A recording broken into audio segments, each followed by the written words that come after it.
We were talking in the last study about the end of World War II and the society that emerged at that time. Let's again begin with a prayer. Father, we ask your help for the people in Texas who are suffering as a result of the weather, and for many people throughout our country who are today suffering the effects of the weather. Also, we pray that as many people as would like to receive the vaccine may receive it as soon as possible. We ask all of this in the name of Jesus, our Lord. Okay, so the end of World War II saw society becoming more and more impersonal, particularly in the big cities. A person lived like in an individual box. They seemed ignorant of other people's lives and certainly ignorant of other people's problems. Something that emerged at this time, if you look up to this period, that people largely did kind of what they knew. Like if your father was a tailor, you'd probably learn tailoring from him and stuff like that. Father was a farmer, you'd learn farm. So they largely did what they knew, or what they really chose to do. People would choose to go into the kind of things they want to help out on a farm, or they want to do this. But with the post-Second World War, we find largely what happens is people are looking at their employment just as an income, and they would choose a higher income with a less enjoyable job. But those two things that are very much a part of our society today became the thing then. See, in our society today, alienation is caused by travel. That people get into jobs and they have to move here for the job and there for the job. And so their connections with people are broken a lot. And so that's the alienation today. But the alienation at that time was the fact that people were into a business, oftentimes with a lot of people they didn't care about anyway. They just wanted to make their money and, have their life and that sort of thing. So at this point, there were very, very rich and very, very poor. Many people in society were oppressing many others, and many who were unable to work were simply abandoned by society. That society, particularly factories and stuff, would use people up. My father worked, I think I've mentioned, in the aeronautics business in San Diego for Convair and then General Dynamics, which bought Convair. But they were involved in the building of missiles, planes, and that sort of stuff. And it is remarkable. They used to have a big sign when you went into work, the gate where everyone had to go through for security reasons to go in to do this work. There was a huge sign, how many days since the last accident? And the reason why that's there, of course, is to make people aware of the accidents. But secondly, it's the idea that lets you know how often people are injured in that kind of business. Working in factories and stuff was much more dangerous then than it is now, and still dangerous. It's not the least bit unusual for someone to have an injury that will prohibit their doing the job the rest of their life. Well, in the days at this time, a person would be abandoned. There was nothing to take care of them. There was a huge need for a much more just society. We're going through right now they're trying to figure out ways to regulate truth so that they can be careful about what is said in news and stuff like that. They want to be able to find a way to do that, but they don't want to end up with some government controlling what's true and what isn't. So it's a very difficult problem. Well, at this time, the difficult problem is, how do we care for people who cannot contribute to what we're doing in our society now? And they didn't know how to do it. So the very, very rich were people who owned the factories, who got richer and richer and richer. And it's interesting, particularly in the United States, those people became huge philanthropists later in their lives. I think oftentimes they were making up for the guilt about what they felt had happened. The situation brought about a much greater participation in political life by Catholics, realizing that it was an impossible task for an individual to change society. Like, for instance, in the Catholic Church, we have the Vincent de Paul and all this kind of thing to kind of help people, but you have to understand that's very piecemeal. We give people meals when they're hungry. We give people gas vouchers when they run out of gas and need to get somewhere. I mean, there's all kinds of stuff like that, and there is a lot of money involved in that. But only a government can provide unemployment so that if you lose, you're paid consistently a check over a period of time. And so the need, they realized, was for Catholics to try and change society. And this need for a just society hit the church very, very strongly. In Europe, there was an effort to establish Catholic political parties to align with the teachings of the church. And you have something like the Christian Democrats in Germany. And I think they use the name Christian Democrats in several countries. But it basically was a political party that aligned itself with the teachings of the church. Italy and Germany, fresh out of the fascist experience, both saw the rise of Christian democratic parties. In France, there was a rise of Catholic leaders in the political life of the country. France at this time was still too close to the French Revolution that you would have, they'd called a Catholic name of any kind. They wouldn't do that. But these saw this rise. The fascist governments, I think you know that at this time people really didn't understand a lot about fascism as it began to rise. But it was always tied to a very charismatic leader, like Mussolini or Hitler or Juan Perón or I forget the guy in Spain, Franco, that they're very strong personalities. And what they do is they come in and usually promising a lot of good things, like every politician. And then once they get in, you discover that they create an elite in society, and the good things are for the elite. Then the other thing the fascists will do will be pick out an enemy in society. Second World War, it was largely the Jews. But they pick out an enemy, and they focus on the enemy. And the final thing is they rule by reward for this elite group and terror for the non-elite group. They quickly try and take over the military, because the military is the best way to administer terror in a society. Well, coming out of this, they realized, I think I look at Germany and Italy and Spain, I think they were deep into fascism before they knew what had happened. And then they didn't know how to get out of it. Because I think you know that these people we're talking about were initially, most of them were elected, but they didn't have elections once they got in. So that, you know, there was no way to kind of purge it.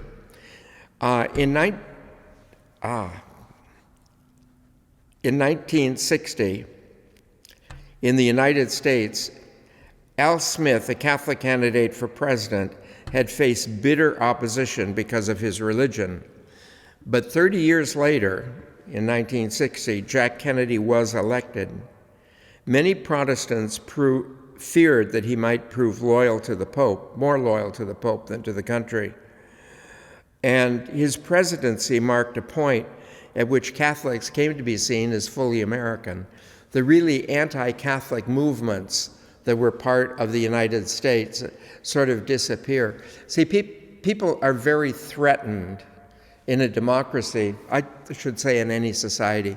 People are very threatened in any society when demographics began to change.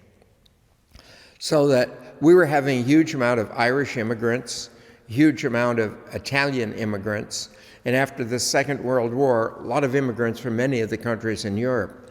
But mainly, all those people were Catholics. And so the question was, are they more Catholic than American? And Jack Kennedy's administration and the way he ran his campaign and everything, at the end of that, we were Catholic, we were American, okay? And if you watch at the end of the Civil War, then the Irish were considered American because they fought beside us in the Civil War. So you see that different groups of Americans like kind of have to prove they're American rather than going on. And with the Catholics, it happened then. There is a great author, I think he's probably deceased right now, but a man called John Courtney Murray, and he was a prolific author. And he helped American Catholics to look at themselves in a new way. He showed that freedom of religion and human dignity were actually Catholic goals. Like, see, many people would look at the church and say the goal of the church is that everyone should be a Catholic. And that's not really true. The goal of the church is that everyone should find salvation in God. And the goal of the church is freedom of religion, so that people are free to search. We believe in the Catholic Church that the power is truth. So if we give people the freedom to study all different things and look, we believe that they will arrive at the truth, rather than obliging them to be Catholics, as they did in many European countries. Or another thing, I don't know if you're familiar, but in the beginning of the United States, of California, when we were under Mexico, and then when we were just out of being under Mexico, you know, you could not immigrate to California if you weren't a Catholic. And the Spanish were afraid of non-Catholics coming in. Who let people in who were not Catholics? The people who let them in were Irish pastors. And the thing is, the Irish pastors liked having English-speaking people.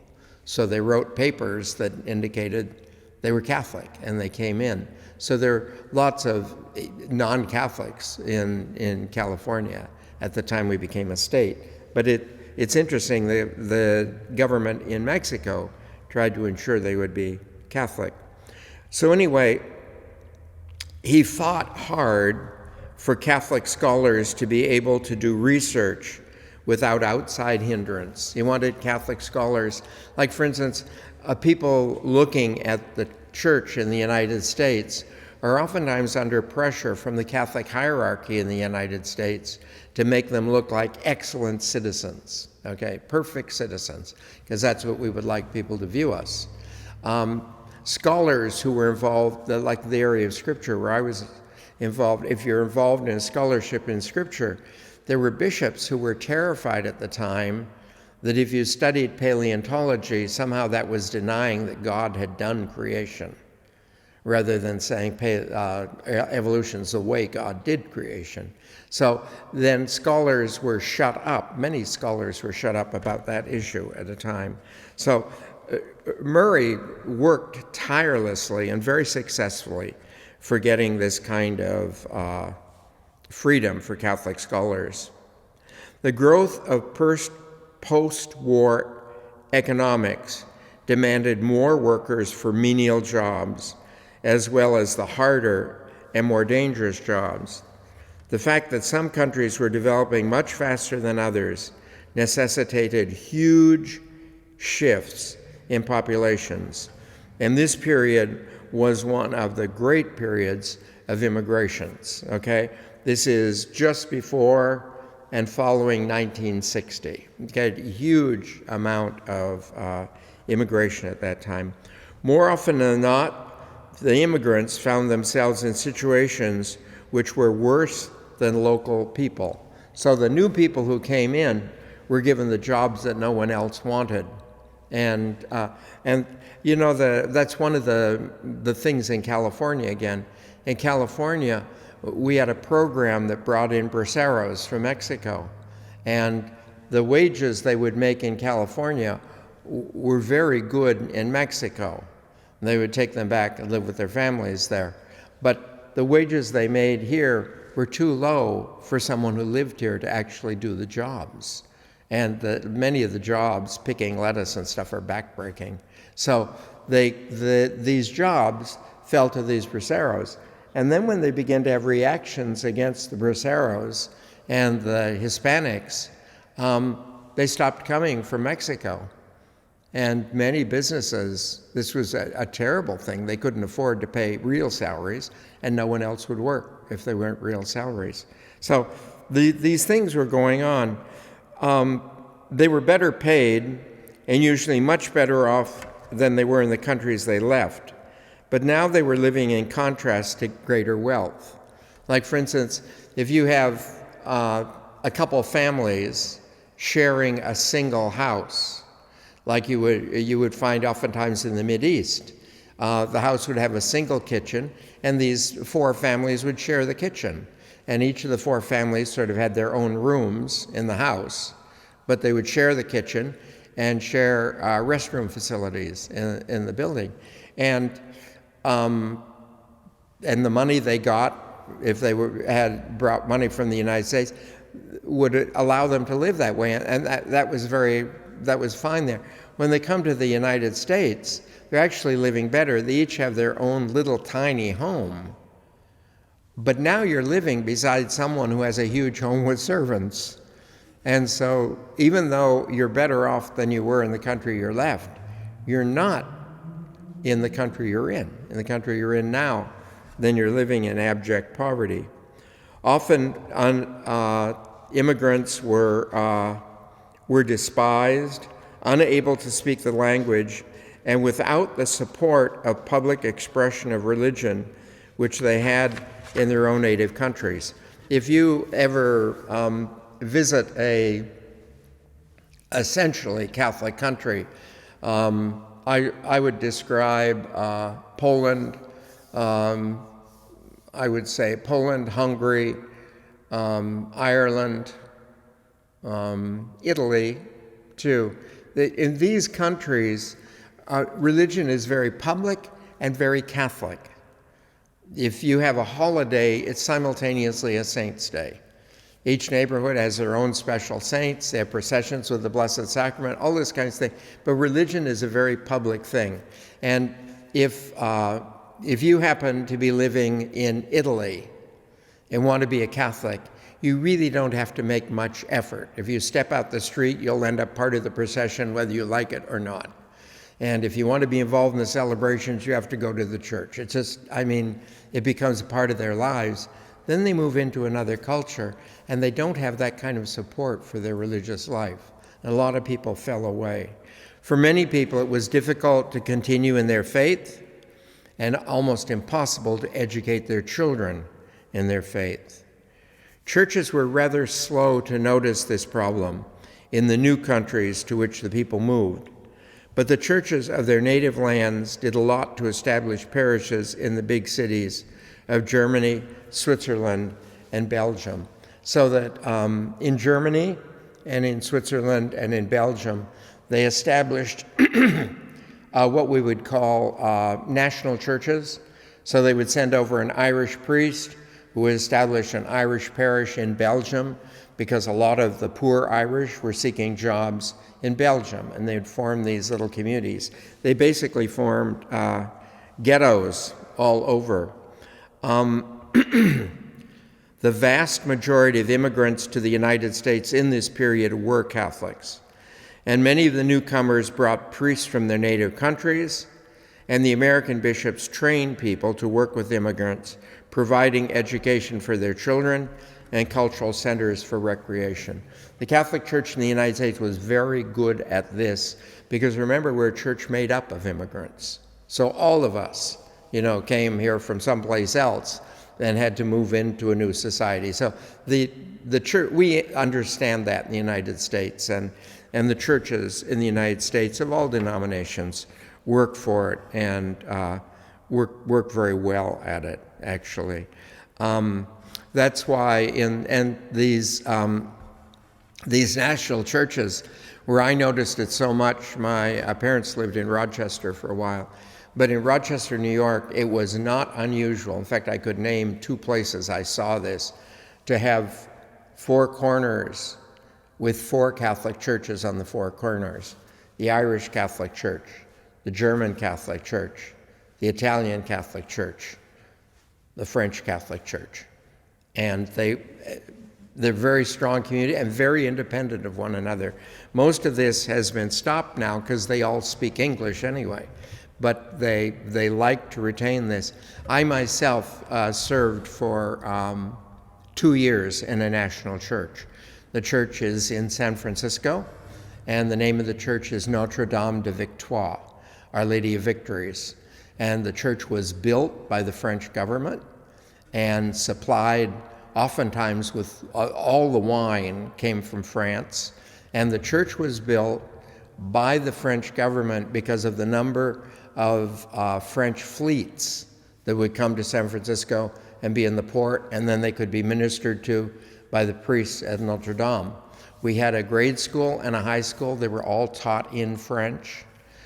We had English services and French services every day of the week. And so it was a very strong French culture. In fact, people probably remember that one of the most famous stores in San Francisco was called City of Paris, and it was founded by French people. So the Catholic school system began because the public schools were so strongly influenced by Protestantism. They were basically Protestant. And I think you know that for years, religion was a part of the curriculum in public schools. Not that they taught a lot, but they would do a lot of references to religion and stuff that you're not allowed to do now. But it was Protestant. There were over 200 Catholic schools in the United States by the year 1840. The public schools began to become non-sectarian, although there was still a strong Protestant influence. The Third Council of Baltimore in 1884 encouraged every parish to have a school, and the Catholic parochial school system became the largest private school system in the world. By 1945, there were 2.5 million students in the Catholic school system in the United States. And the height of the system was basically when I was in there. It was between the end of the 40s and the beginning of the 60s. The school system was massive. The diocese I was born and raised in San Diego, that when a pastor went off to establish a parish, he was expected to build a school before the church, because they saw the whole thing of educating people in faith as the growth of the church, which is true. Everyone would agree with that, the education of children in the faith. In 1965, the number of schools began to decline. Families moved to the suburb, and the large intercity schools were without students. The birth rate also began to decline. Religious orders began to decline, and lay teachers were more expensive, and the burden for paying Catholic education became too much for many people. Today, most Catholic schools are largely schools where wealthy people go. Normally wealthy Catholics, but all kinds of people. But you distinguish a Catholic school more by the income of the people in it than you would distinguish it by the fact of the religion in it. And for many people, it became very, very expensive. And because Catholic schools had been the in thing, this was beginning to disintegrate as I was finishing school.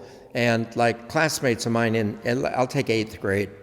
In 8th grade, classmates of mine, or friends of mine in the neighborhood who were Catholic, they had to go to Catholic instruction Saturday morning at the church. And that was seen as a punishment for not going to Catholic school. We got our religion, in the 5 days of school, but they didn't, so they had to go then. But just the idea of having to spend another day in school That was seen as a punishment. I can understand that. I would have seen it as a punishment too. Many Catholics began to believe that the Catholic school system were no longer necessary, although today they remain an important part of the Catholic Church in the United States. It is interesting to me that if you're in a functioning parish, like for instance, I was in a parish in Hawaii, and they had a Catholic grade school and a girls' high school. The boys went to another high school to another parish. And the pastor really wanted that they close the system because it's very expensive to run. And the public schools are good schools, you know. So in that area, they were good schools. So the pastor decided to have a meeting. And when he had a meeting, he was talking to the priests. I was at the meeting. Several of the priests were there. And I raised my hand and I said, why don't you check what percentage of people in your choir went to Catholic school? What percentage of people in your pastoral council went to Catholic school? And how many people who are members of your parish who go to Sunday Mass went to Catholic school? And he did. He did a study of that for about 2 months. At the end of the 2 months, he announced they were not going to close the school. That's had a tremendous influence.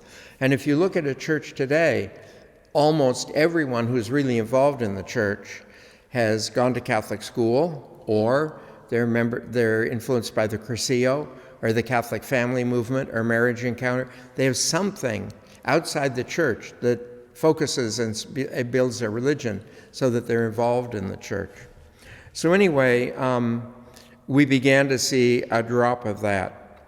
In 1950, the desire for independence among the people of Africa was strong. Intellectual writers, politicians began to defend the dignity and the importance of their individual cultures, and they began to unite in a move for independence. I'm just going down a list right now so you realize what was going on. 1951, Libya became independent. 1952, Nasser led Egyptians to solidarity with the Arabs as against being more involved with England. Nasser did that. 1956, France was forced to give up Morocco. 1957, Tunisia became independent. 1962, Algeria became independent after a very long and bloody war. Then South Africa began to rise. In 1957, Guyana became independent as the first black African nation. Imagine, 1957, the first black African nation. In 1958, Guyana became independent.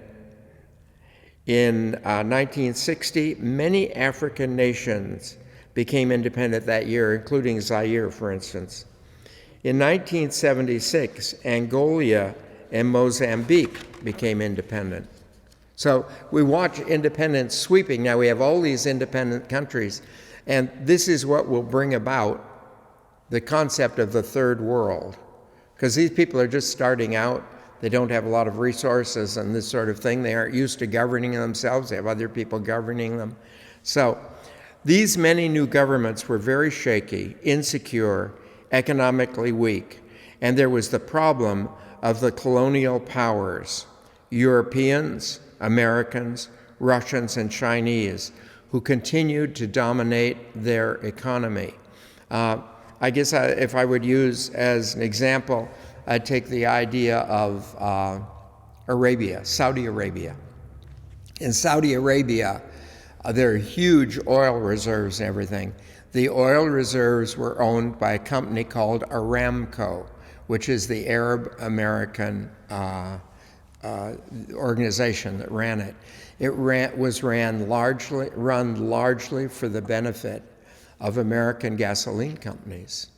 And so while Saudi Arabia had its independence, its financial base actually was in the hands of Americans.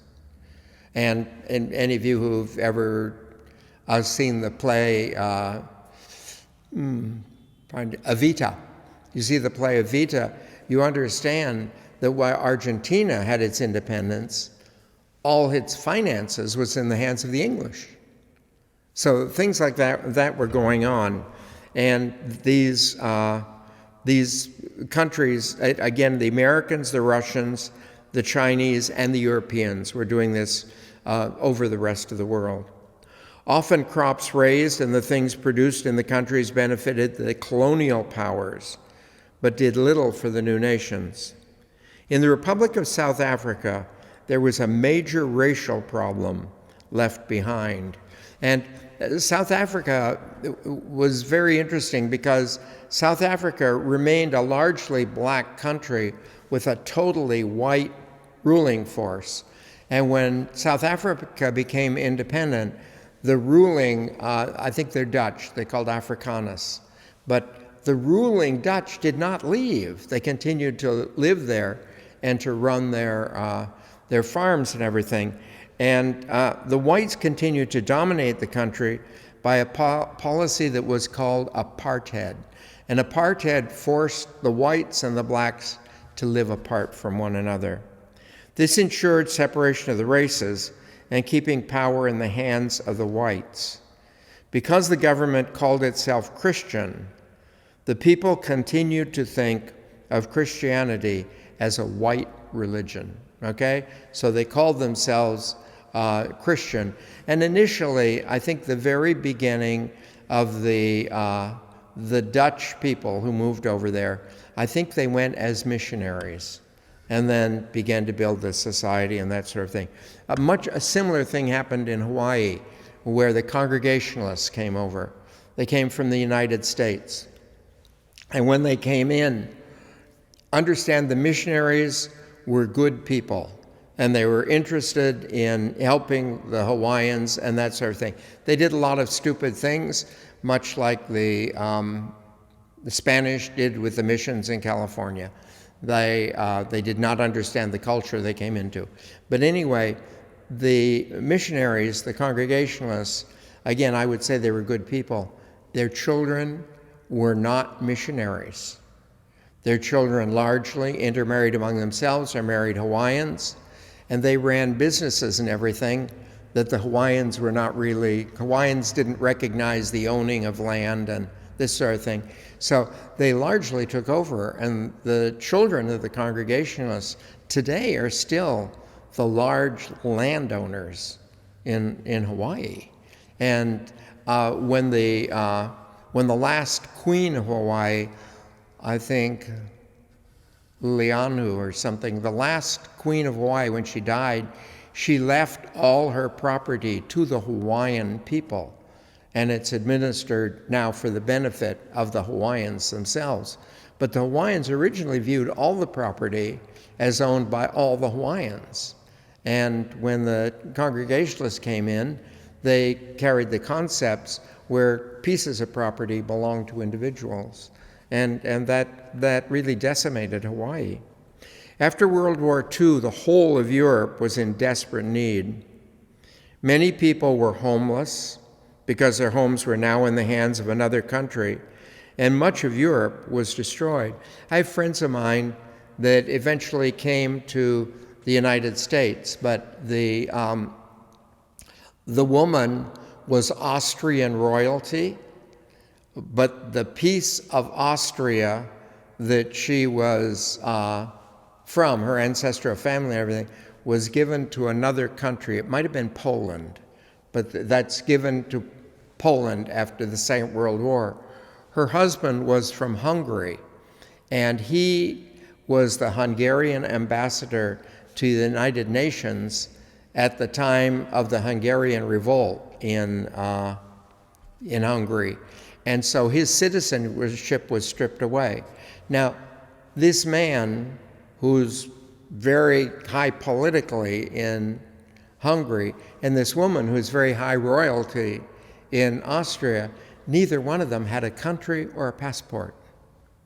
And that was not unusual Particularly, this affected the Jews who came out of concentration camps and came back to find their property all in the hands of other people, oftentimes in other countries, and they didn't find themselves welcome. That was where a lot of the Jews went to Israel. It was really sad after everything they went through during the war. They did not find welcome or consolation at the end of the war at all. Christians all over the world responded to this great need in Europe and formed international relief associations that actually operate to this day. Catholic Relief Services was organized in the United States to aid people without regard to religion, race, or nationality. Incidentally, these religious aid groups, and most religions have them now, the interesting thing about them, if you study in the United States, you can look at how much of the money of an aid organization actually goes to aid, and the highest is all religious groups. And one of the reasons for that is, like, for instance, if the Lutherans in the United States were to decide that they were sending money to help, let's say, from a famine or something in Denmark, that money would be distributed without cost for distribution because they do it through the Lutheran churches that are already in Denmark. And we would distribute ours through the Catholic churches that were already in Denmark. So this stuff, religious groups seem to be very, very adept at this international thing of money. This organization, the Catholic one, was so successful because of the international status of the Catholic Church, and many governments, including the United States, channeled their help through this Catholic organization or through other religious organizations, because the American government, in order to distribute it, would have to send over and start people to distribute it. But they were able to distribute it through these church organizations. There are thousands of people, through them, thousands of people were settled in new lands. And that's all over the world. Like, we saw a huge amount of refugees into the United States at the time, but refugees were moving all over the world. They had to find work and this sort of thing, and there was a huge amount of rebuilding going on in Europe. So workers who were interested in that could come to Europe from Africa and everything. So huge amounts moved. Caritas International is another such organization whose purpose is directed at catastrophes. Now, Catholic Relief Services is based at building up things so that they go on and they're more long-term in doing. Caritas comes in if there's a flood, if there's a plague or something like that. And they recognize disasters or catastrophes as being political or natural. They are also another organization that has been greatly used by United Nations to channel aid all over the world. Lutheran Relief Services began to send aid to many countries in Europe, particularly to Germany. While this is an American organization, Lutherans in Switzerland and Norway actually channeled their aid through this service as well. So it was an American Lutheran organization, but many Lutherans over the world channeled their aid through it. In 1958, the great advances in science and in industry had changed the world forever, and the world appeared to be headed to another world war between the East and the West. It really looked as though we were on our way to a war. And it's funny now because we're talking church history, but we're dealing in a period that I lived through. And so I don't tend to think of my life as history. But anyway, one of the things that went on when I was a youngster, we were giving training in school as to what to do during an atomic bomb attack, because we were absolutely convinced that there would be an atomic attack on the United States and a return attack by the United States on Russia. Russia always thought we would start it. We always thought Russia would start it. But we realized that once it happened, the entire world would be devastated. And I think that kind of is what prevented it. But John the 23rd was elected Pope. The cardinals were divided between Montini, who would become Pope Paul VI. And Montini was a man who was prepared by Pope Pius XII. and prepared also. Pius XII had a set way of governing, and he prepared Montini to do this, to take over a very strong leadership. If you remember when John the 23rd came in, John the 23rd was much more, I would say, conciliatory and stuff like that. He ran the country in that way. And the cardinals decided to elect an older man as a caretaker for a few years. Then there might be a majority for another man. They couldn't really find a majority. So what they did was look to an elderly man, John the 23rd. They figured he'd just be alive for a few years. At the end of that time, maybe they could elect. Montini had a strong support, but many people considered him too young. And so they wanted to put it off.